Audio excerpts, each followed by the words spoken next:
and friends. Hope all is well. We're going to give this daily insight another try. We had a rough experience the last time around, but that's okay. Remember, you don't have to be great to start, but you do have to start to be great. And so, for that reason, we're going to jump into this conversation. Interesting article that came my way. No right or wrong information, but I do know in my experience with business, government, and community relations, money, revenue, capital, funds does play a role in a lot of conversations dealing with housing, employment, career training, business growth, government relations, and so on and so forth, as they say. So we're going to jump into this conversation or into this article that came my way. Shout out motivator.com. I'm not aware of the various platforms that provide the content that we're going to go over, but it is a intriguing title, and it a lot of times, or most of the time, or really all the time, it relates to my experience and the work that I do. And if it's any insight or a way that I can help you, then I try to share it. So thank you for following, liking my work. There should be some links there to support financially and to follow me if you want to make sure you're getting all the insights and and trends. If you got any questions, put them in the comments as well, or the chat, and we'll get going. Let's see here. So again, shout out Motivator and by the Investor. And this article was made on January 30th, 2014. The title of the article is How to Be a Capitalist. And respectfully, as an entrepreneur, but someone that focuses on corporate social responsibility and community engagement as a way to produce, I want to see it from both perspectives. Financial literacy is huge, especially when you have to be aware of the geographical location you're in and how those systems and processes and policies operate. And in this case, money, bad joke, will make the world go round. So let's see what's going on here. How to be a capitalist. Oops, man, I didn't press something. Give me a second, y'all. I admit it. I'm a capitalist. I'm reading the article now. I admit it. I'm a capitalist. I believe in free markets. Let's look up free markets. If we don't know what that is, we need to jump back into that conversation. I think the invisible hand can do more than pick pockets and grope hard-pressed students packed onto the privatized railways. Let's see where we're going with this. Greed can be good if it makes companies more efficient and brings more of us the products and services we want at lower prices. For all those elected officials, those running for office, or those looking to jump into the business game with perspective, greed can be good. Commercial break me, please. Shout out to Joe Baker, JT Baker, Joe T. Baker, jbt3.org. Great story. As he would say, commercial break me, please. I'm going to say here again, just to reiterate, greed can be good if it makes companies more efficient and brings more of us the products and services we want at a lower price. This is what it's saying in the article. Let me know what you think about that. Back to the article. Outrageous? Before you lynch me, you'd better know I'm not the only one. Okay, let's see. We capitalists aren't horned beasts dancing around pyres, forgive me on that one, of subprime mortgages, certificates. We're men and women of all shapes, races, and age. We have places where we get together, where we whisper to each other interesting business opportunities and swap tips on investing our SIPPs. SIPs. Let's see what that, let's go ahead and someone put in the comments what that is. Self-invested personal pension. How to set up your own cheap self-invested This is why I wanted to bring this conversation up, because this is stuff that's behind the scene that the average Joe, like myself, may not know. Here we go. But these days, we're scared to be out and proud. I hear that. What a shame. We live in a capitalist world, and it's only by living as a capitalist that we can truly make the best of it. I'm going to repeat that one more time. What a shame. We live in a capitalist world, and it's only by living as a capitalist that we can truly make the best of it. Capitalism isn't just for golf club swingers and septuagenarians in South Kensington. It's the system we all work within. Forgive me if I'm mispronouncing, but again, you don't have to be great to start, but you do have to start to be great. Moving on. Unless you're a dropout living in a tree tent above an anti-fracking campsite, you need to know the rules of the game to thrive. You need to know the rules of the game to thrive. This is why this article caught my attention. If there are rules, we need to know them. Taking a half-hearted approach to capitalism is like a goldfish taking a half-hearted approach to swimming. What does that mean to you? You have to be in it to win it. This is especially true as one of the least cuddly aspects of capitalism is it helps best those who help themselves. This is especially true as one of the latest cuddly aspects of capitalism is it helps best those who help themselves. The quickest way for the 1% to become the 0.1% is for the rest of us not to play the game. The quickest way for the 1% to become the 0.1% is for the rest of us not to play the game. And it sounds like then if one is upset with the results, then one may have to look at themselves for not knowing the rules or not of the game or not knowing there's a game being played. Let me know what you think about that. With that in mind, here are 11 tips on how to be a capitalist. Number 1, get some capital. Clues in the name. To be a capitalist, you need capital.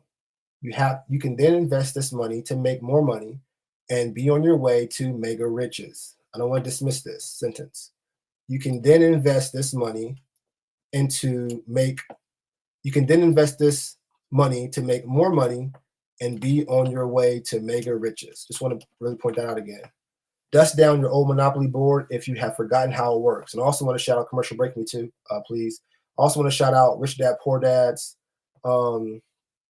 Rat Race for kids, as well as Rat Race for adults. I forgot the name of the games per se, but it's focused on working a traditional career and taking your money based upon your life's expenses and incomes and putting them into assets, produce an income so that you can have more financial freedom and more time to do what you may want to discover more of or what you love. So I want to shout those out outside of Monopoly, which I do play as well. That's another conversation. I won't go into it. I think one of the great strengths of capitalism is that it's theoretically open to anyone. Rival systems claim to be more fair, but invariably they boil down to who you know, Marxism, and who your parents are, feudalism, or who you were prepared to shoot in the head, dictatorshipism. Interesting. Most human beings will try to get ahead. Capitalism harnesses this rather than fancifully suppressing it, only to see it come out in less useful forms. So how do you get your capital?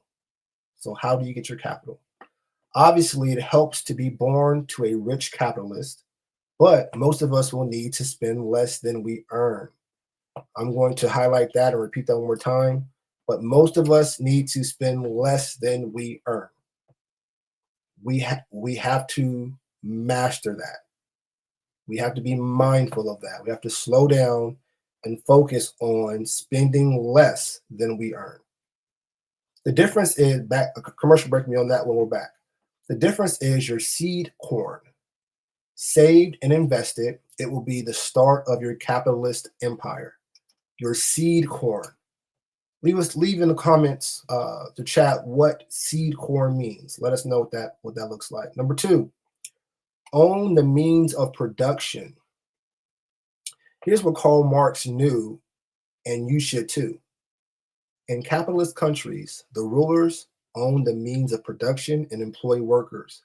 Means of production are what it takes to produce goods. I'm a commercial break myself, please.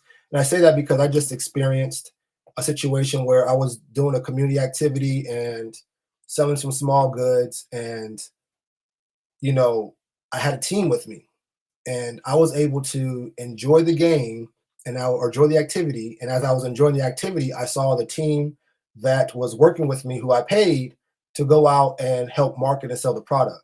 And so as I'm walking around enjoying the networking, I'm looking at revenue being generated. And it was really a good feeling to see, hey, I can make money, in this case, possibly called passive income, while still enjoying time. Someone's making money themselves because they have to provide the service, which is to get the word out and promote. I always say, take your earned income and turn it into passive income. So there's nothing wrong with earned income and do what you have to do, but you want to continue to turn that earned income into passive. So that may be you getting a quick gig, passing out or promoting or selling a particular thing to put in your pocket. But someone that's paying you to do that also sees an advantage because you're able to get more time and you're also able to make money. The only sacrifice you're really taking, really, or making is, paying someone else. And I know it's very hard for people to want to invest to make money, but they're open to spending more than what they make on consumption. So we just want to change our mindset. We're back into the article. If that makes sense, and if you disagree, please put in the comments so we can all learn, including myself. Back to the article. Raw materials, machinery, ships, and factories are examples. Workers own nothing but their ability to sell their labor for a wage. Nothing wrong with that. We're just going into another conversation, another mindset. Raw materials, machinery, ships, and factories are examples. Workers own nothing but their ability to sell their labor for wage. You're talking time at the end of the day. Nothing wrong with that. Turn your earned into passive. If you want to thrive in a capitalist economy, you need to follow Uncle Carl's advice and get yourself some factories, machinery, and ships, or rather their modern equivalents like data centers, luxury retailers, and offshore oil drillers.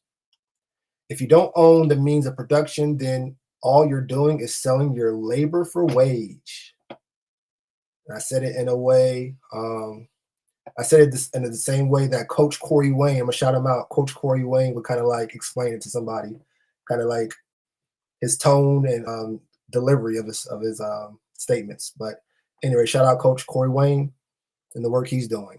If you don't own the means of production, then all you're doing is selling your labor for a wage.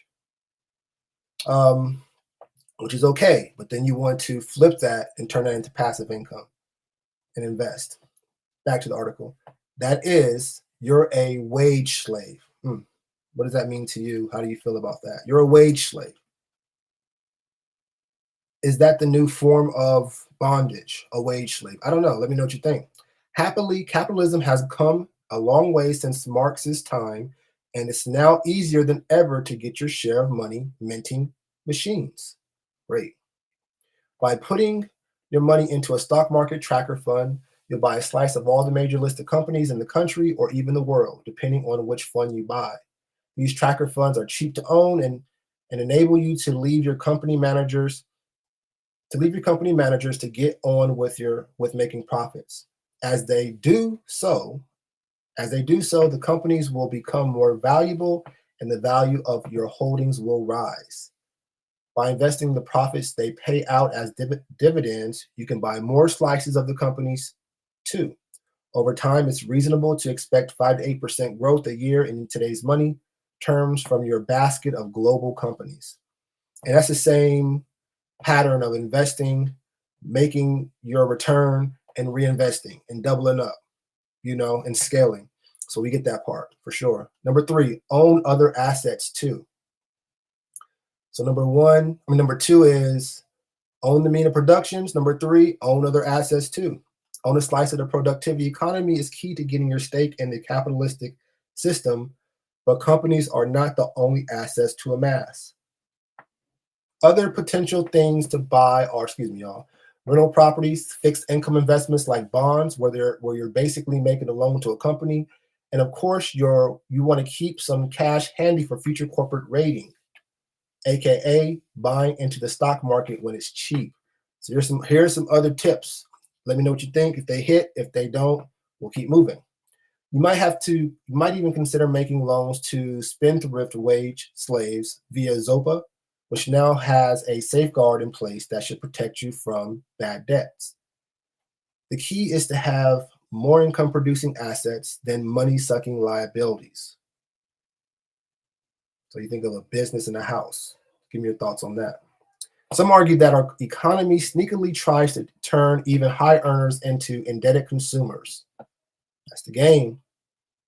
I'll repeat that again. Some argue that our economy sneakily tries to turn even high earners into indebted consumers. That way, they stay on the treadmill of working and spending, enabling those at the top to stay rich. That's a cold game, but you got to know and respect the game, if you will, and know how to move accordingly. Assess and adjust. Some argue that our economy, I read that part, excuse me. I won't get into the conspiracy theories here, but whether that theory is right or wrong, by refusing to play the consumption game and choosing to own assets instead, you're closer to the top of the pile than the bottom. I'll say that again. I'll repeat that. I won't get into the conspiracy theories here, but whether that theory is right or wrong, by refusing to play the consumption game and choosing to own assets instead, you're closer to the top of the pile than the bottom. Let's just stimulate our mindsets and see what that looks like. Our minds. Number 4, treat yourself as a company. Who is the archetypal capitalist, Bill Gates or Richard Branson? For me, Branson wins the matchup every time. Gates may be richer, and with Microsoft, he built a far bigger and more world-altering business than Branson ever did. But Sir Richard is the consummate entrepreneur. He's restless and forever shuffling his cards, always looking for how to best spend the next year and the next dollar to greatest effect. Branson understood Branson understood early the power of personal branding. I really, as I'm in the branding business, it's huge right there. Branson understood early the power of personal branding, especially in a nation of shrinking violets. And on a personal level, he doesn't get hung up on what he can't do. He's dyslexic, for example. I'm saying that correctly. But rather on what he can. So he doesn't get hung up on what he can't do, but rather what he can. And I've had to learn that myself and not focus on the challenges, but focus on the solutions and the opportunities. So it's got nothing wrong with the aim. It's got to change the target. You know what I mean? Focus on something, but focus on something that's going to help you move forward. I think Jay said that. Nothing wrong with the aim. You just got to change the target. Virgin is Branson, and his business activities are an extension of his ambition and of his courtesy about the world. It's as far from the wage slave mentality as you can imagine. Like Branson, you can treat yourself as a company too. What are your strengths? What can you deploy your talents to earn the highest return? Where can you deploy your talents to earn the highest return? What assets are you using? What assets are you not using? And where are you wasting money? Did you overinvest in a university education and underinvest in networking? It's powerful. Did you skip classes in the school of hard knocks? Why are these questions so important? Let me know in the chat. What does your personal profit and loss statement and your balance sheet look like? Not everyone needs to start a business or turn into an entrepreneur, but to thrive in a capitalist world, it pays to sometimes think like one. Number 5,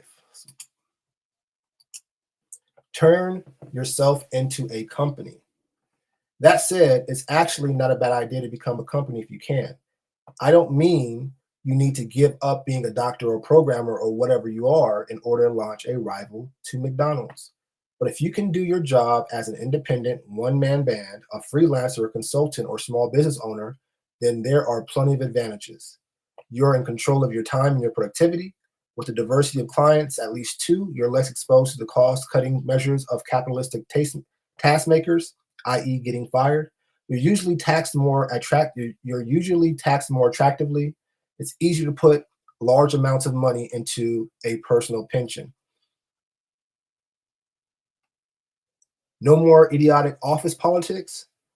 And if you spend something, you've a better chance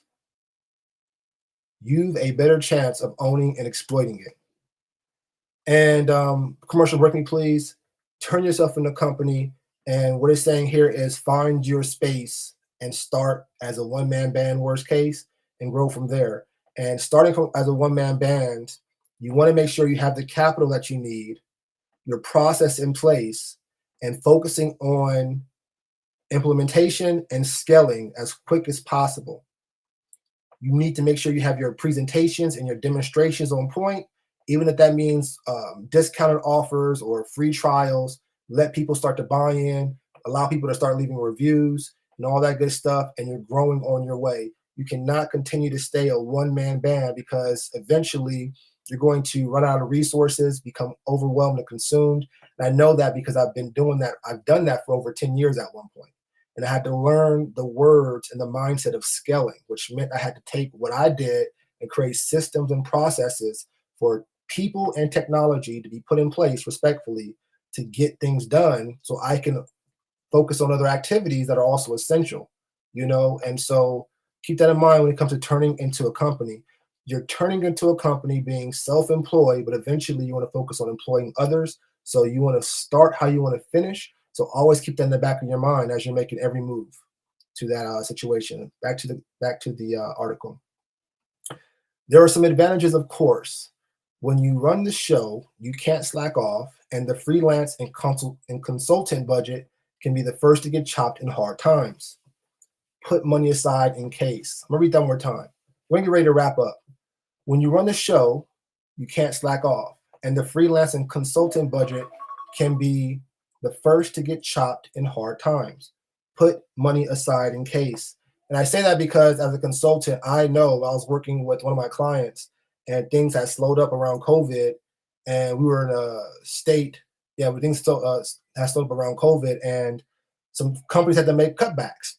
And one of the bigger reasonings I had was, or I was given as a consultant, the companies would come and say, hey, we have to make cuts. And one of the first things that, we make cuts in, ironically, is marketing, so because I was on the marketing end, our department or our funding was usually cut. One of the first ones to be cut. So I know what that means of always making sure you have money put aside when you're playing this game.